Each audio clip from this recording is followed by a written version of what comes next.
grandfathering is not new to the industry to the extent that the IRS has done this before.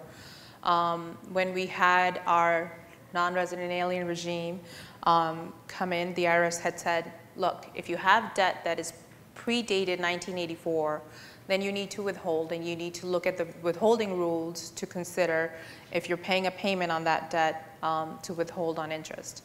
Beyond that, like I said before, if you have documentation, you know the individual, then it's generally exempt from withholding. So that type of concept isn't new to us. We just haven't seen it for a while. So when FATCA came along, what the IRS said, and I think it had a lot to do with investors working with the IRS and the investments that they were involved in. So to the extent that you held a debt instrument prior to July 1st, 2014, it's exempt from FATCA. That's the rule that the IRS came out with.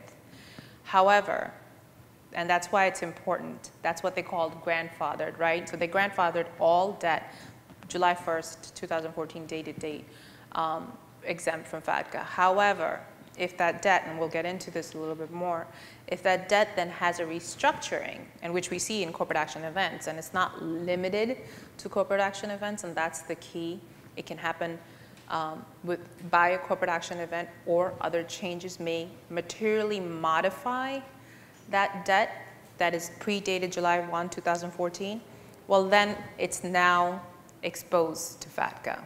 So what we had to do as an industry was make our systems capable to be able to read that information either from your security master file, or if you have, in many cases, a lot of you may have multiple security master files, so if you've had that, you might have been looking at a vendor to get you that information, so you may update either your security master file or read that information prior to making that payment. So the way that the rules work is you first look at, is the payment eligible for FATCA?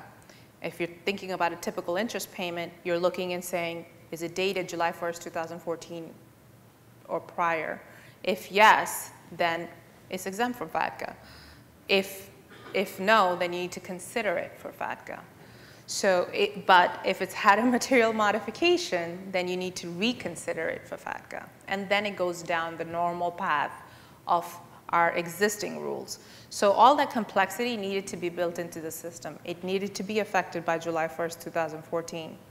The good news is that most withholding agents probably aren't withholding right now because it's all about new accounts, right? So the good news about the IRS giving relief is that the IRS allowed us to withhold on new accounts up until January 1st, 2015. So if you haven't done so and automated your systems to have this information and be capable of withholding and re-looking at that debt payment, you need to do so. So that's kind of the grandfathered obligation and why it's so important to have that information.